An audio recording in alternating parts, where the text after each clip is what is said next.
Talking from the Heart. Today with John Perlman on Kaya FM 95.9. Looking forward to your calls on 086 00 959 36959. If you want to send us a text message, you can also go to the Today with John Perlman Facebook page and post there, or follow me on Twitter at John Perlman and make your comments. We're going to be talking music, but I think we're going to be talking about more than music, because jazz, many people say, is not just music. Two guests in the studio with me, saxophone player McCoy Mrubata. McCoy, welcome. Good to have you with us on Kaya. Thank you, John. It's been a while. Pianist and composer Yonela Mnana, welcome to you. Nice to have you as well. Thanks a lot. Let's start with you, McCoy, and ask you this. If you met a person who had never heard jazz and they said, jazz, describe it for me, what would you say? Mysterious. Mm-hmm. Yet,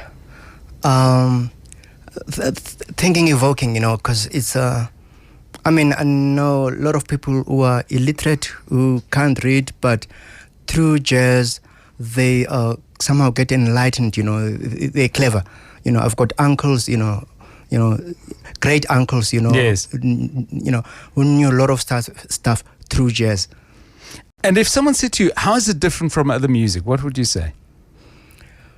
Sure, it's a tough one. That's why I'm asking. Oh, yeah. I guess it's difficult to analyze, unless you know the music. Because my great uncles will tell you, Coltrane sound. When I was growing up, there were LPs, no TV, no nothing. Yes. But they knew all the sound. Yes. They'll tell you between Oscar Peterson's piano playing and McCoy Tyner. So. For a person whose ear is not developed, it can be intimidating. Okay, and Yonela, coming to you, how is South African jazz different from the jazz that you get in other parts of the world? Obviously, the birthplace of the music, the United States, but what have we done in South Africa that you think is distinctive? I think it's in our attitude to the music, mm-hmm, on many facets. How we learn the music is completely different to how they learn it. Pramako has just spoken about how even people that didn't really go to school appreciate jazz. So it means the way they're going to impart that kind of information is different. Therefore, compelling even the person that would learn it, the person that graduated, he would not play the jazz the way he hears it. He would have had it in America. Jazz, I think the basic explanation I can come is that the environment really dictates how we hear the sounds. I personally grew up with Kwaito and R&B, and therefore, my experience of jazz and my playing of jazz, my sensibilities, are certainly going to be different from somebody that learns it in UK or elsewhere. And in terms of how you got in touch with the music, you grew up in Transkei, you went to school in Limpopo. When did you first hear something and say to somebody, either, that is jazz, or maybe you said, wow, what is that? Tell us. I'll tell you. For me, I don't really see any demarcation really between these musics. I think I really appreciate there's a lot of black music that's here. There's very much fine lines. I find that actually the very fact that we're trying to delineate genres is misleading in a way. I'm trying to say this because my answer to you would be, I've heard many things that would have been named jazz. I remember I used to listen to Mams Bongi's album Love at the Market Theatre. I would listen to Gibson Kente. Yes. I'd listen to Mankunku. And for me, it was just the same thing. So I won't tell you that there is an exact moment, because, as I say, we grew up around a lot of black music, broadly speaking. And jazz was part of that. And yes, it's recognized as part of it, and it's a music that people evolved there in the States and here. And actually, I noticed there are parallels. It's not the fact that we actually are following a particular trend. McCoy, going back to your early connections with music, growing up in Langa, I believe you had a band that used to practice across the road from you. Tell us about that. Well, not really. Okay. They got it wrong. I was about 10 years old. There was a big band that used to rehearse opposite my grandma. I grew up with my grandma because, Yes. you know, the township story. The father, you know, hits the dust. And then you left with the grandma. She fanned for me. And opposite, there was a big band that used to rehearse. You know, they would do count basses, charts, Duke Ellington, you know, very sophisticated music, you know. And my other neighbors on the left and the right, it was Zion Church, you know, where they'll beat a drum in weekends, you know. Yes. Yeah, 24 hours. On the right-hand side, it was a similar move, but traditional healers. So I grew, you know, with all these sounds. Now, with regards to the big band that used to rehearse opposite my grandma's place, when I was young, it used to beat me, you know, because after school, I'm there listening. Mm-hmm. But then around 7, 8, I find myself back at home. It didn't occur to me that I would listen while eating my dinner or lunch or whatever, right, and fall asleep, you know. And then whatever band member or the parents will take me back home, you know. It's only later, 2 years later, oh, I must have fallen asleep, I'm sure, you know. Yes. And and you know, and also what helped what I've absorbed is that, and also my record collection of my aunts, uncles, and my mom, because it was a wide variety, you know. My aunts were into the Supremes, Diana Ross, mm-hmm, and my uncles, deep jazz, and it was Marvin Gaye. It was just crazy. And my grandma, sorry, one more thing. My grandma, Mahlatini. Uh-huh. How's that combination? Well, as you describe all that music, I'm very keen to know, how many record players do you have? Because I can imagine the competition would have been quite fierce for whose sound, or did everybody listen to each other's sound and enjoy it? Pretty much, because yes, it was a big family. Mm-hmm. You won't believe this, a 2-roomed, but there were how many grandchildren? I think we were 6 or 7, and then my aunts, 2 aunts, 2 uncles, you know. Yeah, so it was hectic, you know. Everyone had to wait their turn to play their music. Like a jukebox. Yeah. Interesting. So if you've just joined us, Mkai, we're talking about jazz. I know it's a music form that many of you love. Many of you, I'm sure, have heard Yonela say that music doesn't necessarily have sharp lines, and somebody who loves one thing doesn't mean it's a monogamous relationship. You can love all kinds of music, and indeed the sounds blur. But the reason we're talking about it is it's International Jazz Day on Saturday. There are moves and attempts to give a higher profile to jazz in South Africa, and that's part of it. Just to tell you a little bit about International Jazz Day, by the way, it started off as something called Jazz Appreciation Month. It was something started by the United Nations through their cultural division, UNESCO, and on Saturday they will be hosting International Jazz Day. Can you imagine? At the White House in Washington, the hosts are President Barack Obama and his wife, Michelle Obama, included amongst performers Herbie Hancock, Aretha Franklin, trombone shorty Diana Krall, Al Jarreau, our own Hugh Masekela, Chick Corea, Wayne Shorter, Pat Metheny, and many others. Wow. And it's going to last the whole day. But it gives us a basis, Yonela, to just talk about where jazz is at in South Africa. Does it get the support it should, or must music create its own support and not depend on anyone else? Well, I mean, we're not at the White House. Yes, as yet. You're in the Red House. Yeah. Well, I mean, you know, too much affection is never enough. Yes. Although I can see, I mean, what's happening in the scene is really interesting now that, you know, the young jazz musicians are tapping into different spheres. And I think one of the other things that I've noticed is because most artists, are taking management in their hands, they are able to exploit different kinds of markets, actually. Right. So I think there's a kind of like an imperceptible shift in terms of how jazz is presented and where it's presented. Yes, I mean, as I was saying, I think too much affection is never enough. I would like to have more venues. And unlike other places abroad where when you play, you've got a constant place. Here, I think we're more freelancers, which is, playing around. I think it would be nice for just to have a particular place for anybody, a person to have a kind of residency. That's something that some people, like the people at Concert SA, has tried, to some extent. At least, I mean, there's artists that are doing, 3-week gigs. I mean, now I've got a friend of mine, Ariel. He's doing like a 3-week stint here at the African Freedom Station, where I'm going to go to now, just when I'm done. But yeah, I think I would like to have more, man. I'd like to play in the township, for example. It's very sad that the people that I know cannot and are not able to come and attend the gigs I'm at, because first the mode of mode of transport, the infrastructure is not fresh, and anyway, there's a lot of economic reasons people cannot really afford to and it's just a cultural thing as well.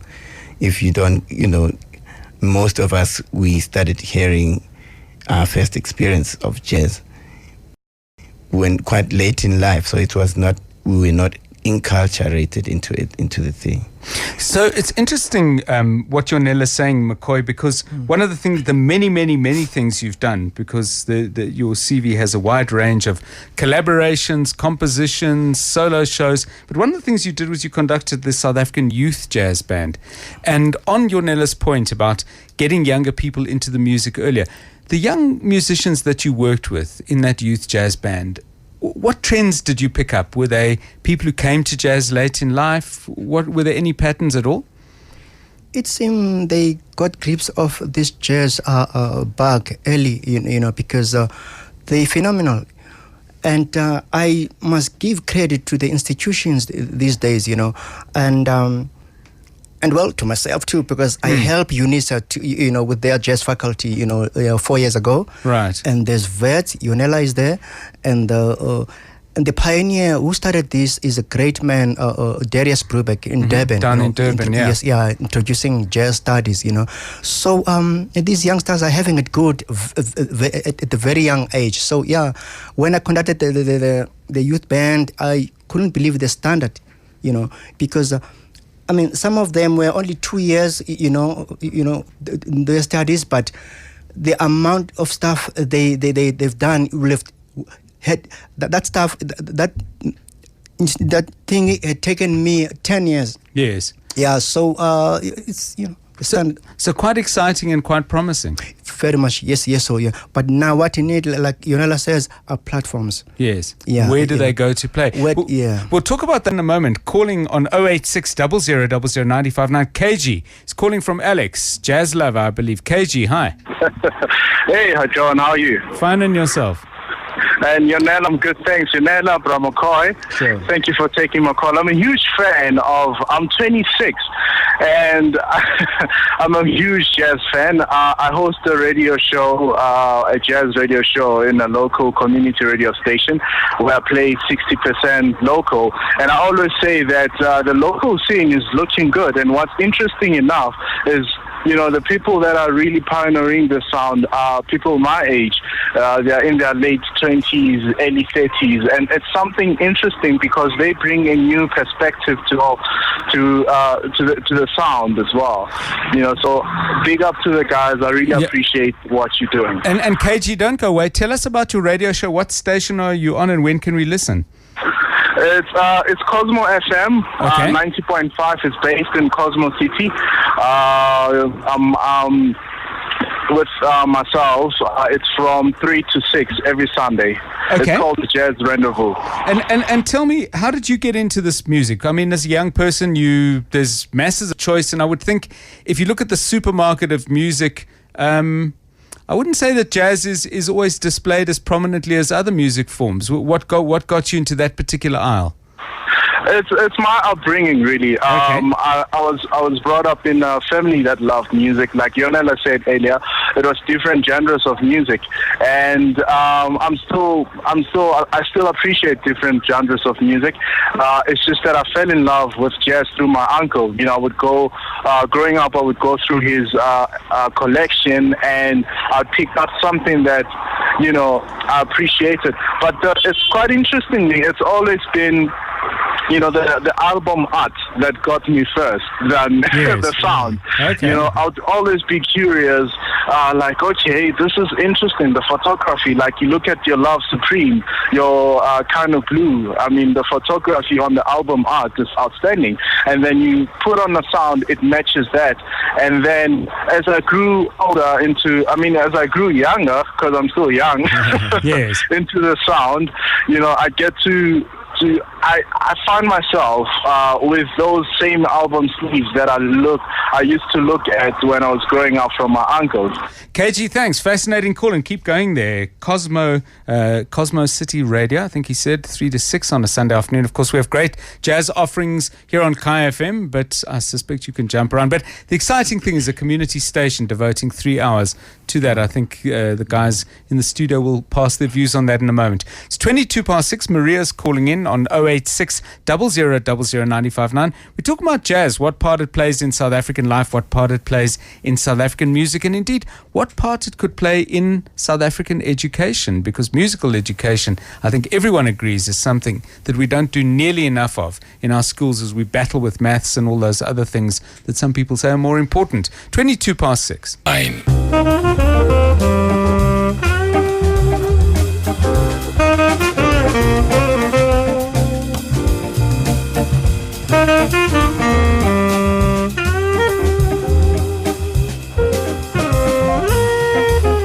26 past 6 on Kai FM 95.9. Not the sounds of politicians arguing, which is what we usually do on this show, but the wonderful sounds of South African jazz. We're talking about music tonight, Kai, because Saturday is International Jazz Day. And I guess in this country, there's a desire to use International Jazz Day, but perhaps other platforms and other means as well, to try and get a greater appreciation, more support for the genre, but also get more people, more young people playing the music. Earlier, I was asking McCoy Mrubata about his experience with the South African Jazz Youth Festival, orchestra, I beg your pardon. He was talking about the talent there, and Lukele responds on Twitter by saying, currently listening to Nomfundo Talu, and says she's now on, and says a very talented young woman, Mr. Mrubata, is spot on with the young doing it. Let's hear what Maria has to say, a historical perspective. Hi, Maria.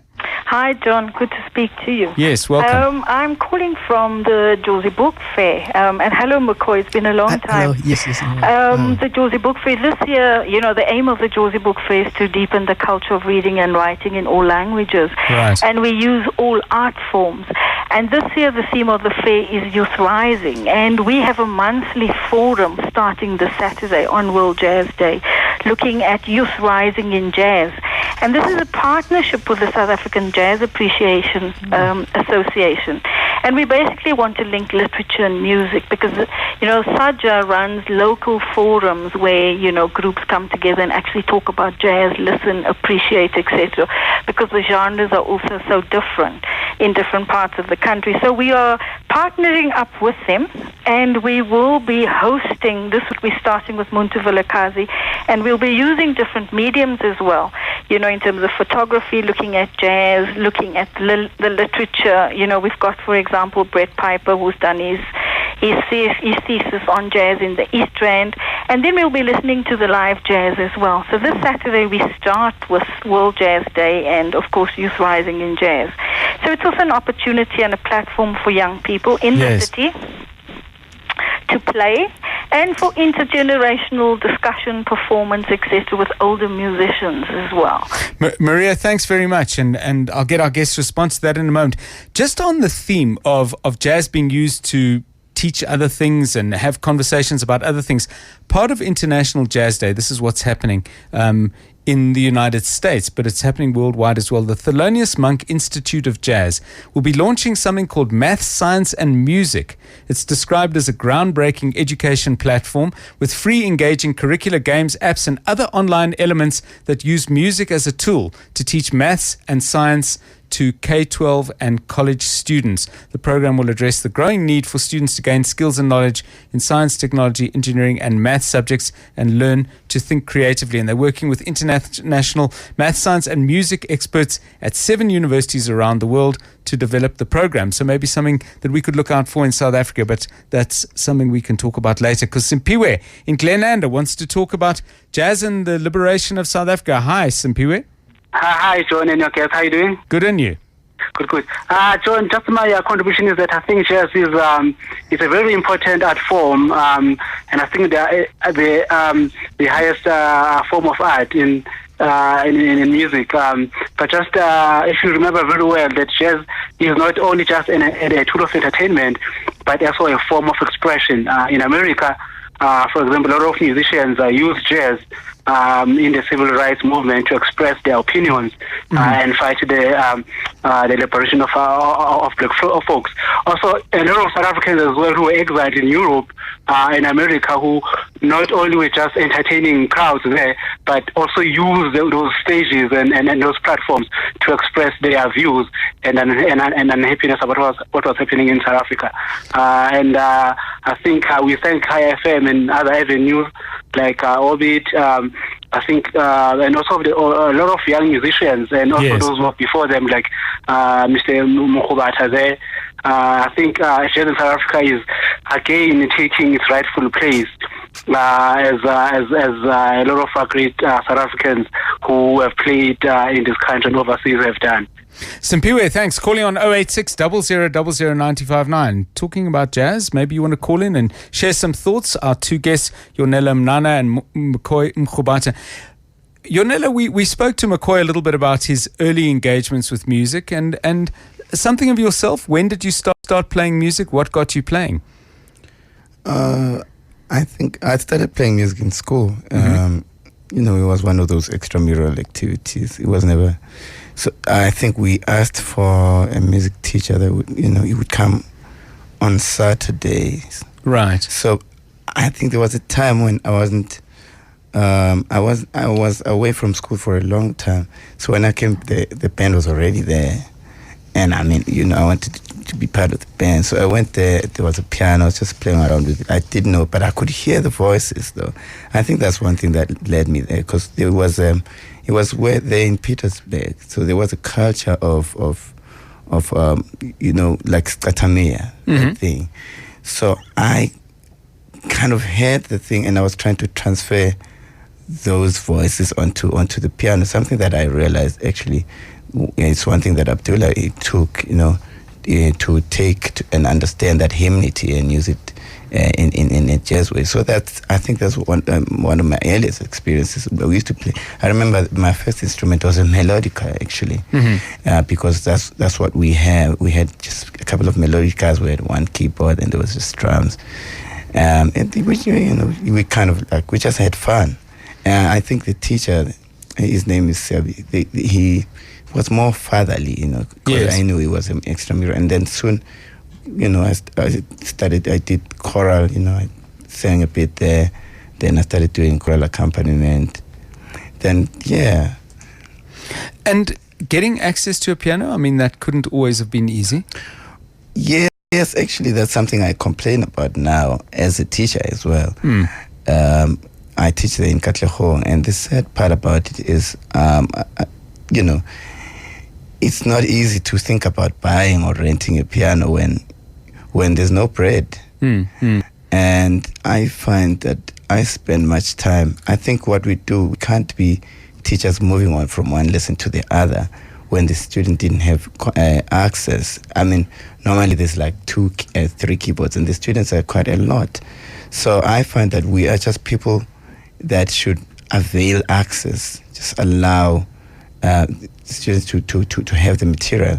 But I find that, it's one of those unfortunate situations tend to be a great inspiration, because they let the person want to do it even further and further. I had my first keyboard when I was about to do my second year. Otherwise, I used to hang up there at the practice room for the whole night. So you're right. That's one of the other things that limited us. Actually, I remember when I got to Wits, it wasn't easy to just get on this program because they required us to, there's that system that you have to do your grade 6 because a lot of privileged children would grow up doing that UNISA thing. And we didn't have that kind of thing. So those are some of the barriers, really. McCoy, what led you to your choice of instrument? Is that where you started? Surely not. No, totally. Yeah. There was a marching band. I was in the choir, they loved my singing, but I was into it, and I would duck and and you were a reluctant singer. Exactly, and I regret it. Say why? I mean, you had a voice, people appreciated. What put you off? I wanted to play a musical instrument, and then came 1973 when I was in standard 3. They said, "Hey, there's going to be a marching band." Yes, boys after school, wow, and girls, majorettes. And there, after 3, cling, bell rang, we ran. It was out of order, there was no order, Yes. I was so tiny. By the time I wanted to reach for a bugle, it was gone. What was left was a triangle. That instrument, king, king, king, king, king. Yes. I was stuck with that for the whole year. You're joking. Came 1974. Yes. I was tougher because I also did boxing. That would help. I bulldozed my way, Okay. I got hold of a bugle. Bugle is, as you know, is a brass instrument. It's closer to trumpet. Right. And I was so good. I played lead. We're doing tonic solfa as well, and then the music bug really hit me. I thought I'll play trumpet, and I was looking for one. And then it kind of faded again. In 74, 75. Well, those were difficult years. Eh? Yeah, exactly. Yeah. And my number one passion was art. I used to draw, sketch all the time. I still have old drawings. Yeah, I still do, visual art. And there was this friend of mine in 1976 who a buddy of mine who would paint together. My room was bigger. Will come to my house. This one day he left his pen during breaks. He'll play penny whistle. Mm-hmm. Yeah, I didn't take. I was like, he's not good. I didn't take note, and But one time he left it by mistake. I kind of tried it. I was like, wow, what is this? This is more difficult than it looked. No, the vibration. I fell in love with it. Okay. I ran to his house. Said, "Man, you forgot your horn. But please, how do you play this?" So no, it's easy. Just close the holes properly, and then, like they say, the rest was his history. And I was better than him. It led to my mom to get me a flute in 1978. Within 6 months, I joined a professional band because my mom used to run a shebeen. By that time, I was living with my mom now, Yeah. Yeah, and she was running a shebeen, and I'll mimic every single song that played on the radio and her records, And I bought myself she bought me a flute in 1978, and then in 1980 I graduated to tenor saxophone because the flute was kind of disappearing, because the music of the day was your top 20 Commodores, with big brass sound, huh? Exactly. Yeah. I had to pitch. I was told, listen here, Archie. My other name is Archie. Listen, is with colored band. If you wanna stick around, we like you. You better get that beak on, eh? Yeah. We can't hear you now, man. With the little flutes. With the flashy. They spell liquor, because I specialize in Hubert Law's song and Happy Man, all those. But then, I had to beef up the sound. And then I bought myself a tenor. Okay, well, there's more to talk about there. But Kagiso and Mohlakeng wants to stay with McCoy and talk about the saxophone in particular. Hi, Kagiso. Hi, Dr. John. How are you? Fine, and you? I'm good. A quick one for McCoy. Sure. Yeah, go ahead. Yeah, we can hear you loud and clear. Yes. With McCoy. Sure. We grew up from a brass band church kind of environment, Sure. And then never got an opportunity to learn music like from the schools and all those things. My question is how do you get to get those altissimos on your tenor? I know you have lovely sound in your tenor saxophone. I love it. I play the alto. Okay. But I'm just learning. I love jazz, and I just want to know how do you practice and how do you get those clean sound on your altissimos when you play? And they just blow me away. Kagiso, thanks. Sure. Go, McCoy. Great. Kagiso, practice. And my advantage was that when I was learning, especially saxophone, there was no schooling in South Africa, and I had all the time in the world to practice. Hence, within a space of 6 months, when I auditioned, I passed. I joined a professional band playing with Rotmane. I was 18. So I will draw up a nice program. On a Monday, I concentrated on one key. Everything I do, I play in C. The next day, the following key. I had all the time, and also I used to buy these books called Downbeat. At the back of the Downbeat, we used to order books through the magazine, Davy N. Baker, because by then I had learned to read from the elders and, friends who were curious. And also you can get in touch with me. Go to my Facebook page. I'll give you the graph, the diagram of all these alternative fingering. Fantastic. Yeah. Brilliant. Okay, good. Well, I hope, Kagiso, that helps. And McCoy saying connect with him through Facebook and make your connection with him, and he's willing to share what he knows. 086 00 959. Musa is in Leondale. We're going to hear from him in just a moment. And please give us a call as well. We're talking about jazz in South Africa. We're also talking about musical education and musical diversity and support for the arts and culture. It's a wide open discussion, and you're welcome to join us. Let's hear from our next caller, calling on 086 00 959. I'm Kyle. If you've just joined us, just to tell you, Saturday's International Jazz Day, a massive thing happening at the White House in the United States. Great jazz names, including our own Hugh Masekela, gathering for a day of musical performance, but also discussion about this unique art form and how it can do other things, not just keep people tapping their feet. And so we're with McCoy Mrubata and Yonela Mnana talking about their music, their own musical history. We're going to spend some time talking about musical education as well. But first, Musa from Leondale. Hi, Musa. Hi, John. How are you? Very well, you? Very well, thank you. I just called in, of course, to recognize McCoy. I have worked with him. McCoy, it's Musa Mhlongo from Leondale. Oh, yeah, for sure.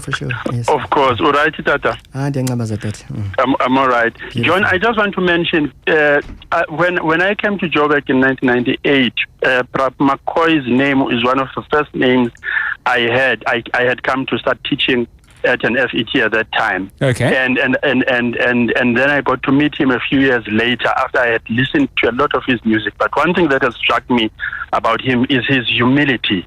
He is an amazing man. He is actually a library of music. But over and above that, he's a wonderful family man. He has a lovely home, and in fact, we happen to be neighbors. He has a lovely support system, a good wife, and a good family that is behind him. And I wish him all the best for the coming weekend. And Musa, thanks. Yeah. I'm sure McCoy appreciates that. And a brief word, though, from you on you and jazz, and what made you look out for that kind of music? Okay, well, I'm a music educator myself. Okay. I'm mainly a songwriter. At that time, I had come to Johannesburg to start teaching at Eastside College. And part of the music that I was looking for was good South African jazz. And his name came up very prominently because I was arranging music for woodwinds. But I never got to meet him exactly when I arrived, although I started teaching on his music until I met him when we were going to work with the late Victor Antoni. And since then, it has been an amazing experience to work with McCoy. And just a last question then, Musa, you describe yourself as a music educator. First of all, how's it going? And secondly, if there are obstacles, what are the main ones? Wow. Well, we've seen in the past few years, John, we've seen an improvement in the way our people, particularly our black communities, how we have taken seriously the idea of going to school and learning and taking music seriously as a career. But one of the big problems that we still have is a historical issue that has to do with how the arts have been undermined all these years.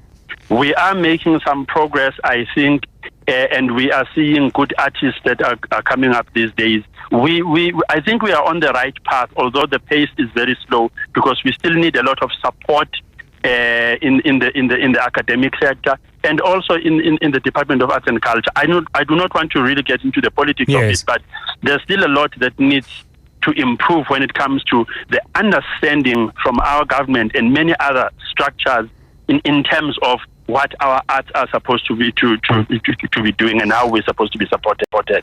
Musa, many thanks. Yonela, musical education, you're involved, you spoke about teaching that you do in Katlehong. What is the biggest obstacle? Is it a shortage of instruments? And if it is, where do we get them and how do we get them to the right people? Yeah, well, a shortage of instruments is one of the key problems. Mm-hmm. There are others, but yeah, I think, as I was saying, we end up having to be, people that avail access. I think, actually, as I was telling you the other time, that there are probably many other people that have instruments that they are not using. And I think the thing can be remedied. I think there should be kind of like a musical Red Cross, where people take all those instruments that are in the dust, in all those big houses and whatever, and bring them at some central platform and get redistributed. Interesting. I wonder, musical instruments that are not being used, do you think they're mainly in schools or do you think they're in private homes? I think both, actually. I think there's a lot of, I know that there's been a lot of privileged schools. Yes. Many former white schools at the time, they have a lot of instruments, part of which is have been donated by parents, part of which is just came down, because they've been there all the time. And there are instruments that have been given away, passed on from one generation to the other. And maybe the person that has been given the instrument doesn't really use it. There are instruments that are just part of the furniture, like the piano. Yes. With the vase of flowers on the top. Yeah. All the time, stuff like that, and even keyboards, man. So I think if people can be conscientized to the fact that there are other people that can actually be rescued in terms of just their future, because it's not everybody that's going to leave from matriculation, for example. Yes. We need to, if we talk about sustainable skills, that's one thing that's necessary. It's like, when all those computer courses, it's very hard to just, you can graduate, but if you don't have a computer, you don't actually master the thing. And if you don't, and also stuff changes, and if you don't use those muscles, they go weak, eh? Everything is all about fitness, man. It's all about, I think that's also, it happens also in sport. So yes, I'm really, really, really passionate about the fact that there should be a surfeit of instrumental supply, so that then we can talk about curriculums and all the other stuff. But when the sound is here, it's hard to hear a teacher tell that he teaches kids, but he doesn't know how to do it. He has to wipe his mouthpiece and get the other kid to do it. Yeah. Even me, I teach like on 2 pianos. If I've got a lot of students, then it's really a problem. We have to do groups, because even the time used to come to our magnet school, they use the time after they've learned all the mathematics and whatever. Right. So Mongezi on Twitter says, thanks for the show. Exciting times for South African jazz, and shows like this help a lot. It would be great if it could be in schools. And he goes on to say, while the arts curriculum is included into mainstream schooling, it's very under-resourced. Joburg, South Africa's missing places like Dorkay House. 086 00 959. McCoy, as you've worked with probably hundreds of musicians by now, is there a difference between the musician who's learnt in a formal school, perhaps at a university, perhaps good training at high school, and the musician who's perhaps a little bit more self-taught, picked it up through working with other musicians and so on? Can you tell when someone's playing? Is someone perhaps maybe too technical, a little bit too perfect, but a little bit less soul? Well, you've said it. Yeah. You can tell. But that's why when these guys, when they are freshmen, they need stages. It's always been my thing. Hence, in my bands that I've been running for years, I make sure there's a youngster or two that I'm grooming. I always add, And then such youngster, one of them is Yonela Mnana, who's since become a producer, Yes. Yeah, they excel along the way because they need experience. Yeah. Interesting. Because it can be mathematical, Yes. Now, Charles is calling from Spruitview. Hi, Charles. Hi, how are you, John? Fine, and you? You wanted to chat to our guests. Yes. Well, hello to you as well. Just to Mr. McCoy. Sure. Yeah. So just to give a little of background, 2001, picked up piano, like those keyboards, and that saved me. I lost my dad. Oh no, sorry. Yeah, so when it happened, I mean, my dad was a provider, really. So straight after that, couldn't have. Sorry, my voice is a bit shaky because I'm just thinking about. Yeah, it's a hard thing to talk about. That the guys are talking about, Yeah. And straight after, I mean, my mom couldn't buy any instruments, so you'd end up like sneaking into the school hall, arriving early before the other kids do, for me to play. Wow. But slowly but surely, I got into music. I started playing guitar as well. But at the end of it, I always knew that I wanted to play a saxophone, And for my mom not being able to really get me any instruments and so forth, I decided to start work. So I was working, and then I left home. And then eventually only now in 2014, I'm 20 years old, or 28 years old. So only now in 2014 was I able to buy my own saxophone after saving up for a while. And how's it going? How's the music going? Yeah, so far it's all good. I'm starting with the lessons because I was self-taught with every instrument I've played. But I've reached a point where I want to be invited to like a Cape Town Jazz Fest type of festival in the next 4 years or so. So I'm taking lessons now, professional lessons. And I don't know, maybe Mr. McCoy can advise for me what to do for me to reach those peaks. Charles, thanks. McCoy, some advice for someone who's clearly determined, hey? No, he is. Yeah, if I can, one has to gauge, I can't just give advice. Sure. Once again, I'm on Facebook. I call it Facebook. Yes. Inbox me, and then we can hook up, and I want to hear you because Yonela knows, musicians all over South Africa know I've got patience for young ones because right. I know it from myself, So your triangle years gives you sympathy, huh? I used to irritate older musicians. I used to be in Shebeens because back in our day there were no schools. Shebeens and my mom's place and halls, beer halls was my schooling. I used to, so I know how it is, So they mustn't think older guys are stuck up. Yes. If for some reason an older senior musician, shines you must know he's at a bad day. Yes. Because he owes rent. His wife is nagging him about this and that. Try him again, Yes. Tomorrow. That's what I used to. I started that out long time ago, So yeah, I'm open. Inbox me. We hook up. I hear how you play, and then we'll take it from there. Yeah. Unfortunately, we can't take it any further, but a fantastic conversation. Let me thank McCoy Mrubata and Yonela Mnana. We talked jazz, we talked music, we talked musical education, we talked a little bit about life, and we're doing it because of International Jazz Day, which is on Saturday, and some brilliant ideas, particularly Yonela's about a musical Red Cross, and maybe that's something we can revisit.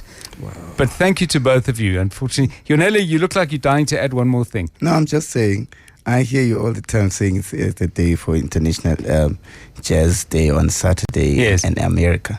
But I mean, one of the reasons we're here is because we're playing on that day, actually. Fantastic.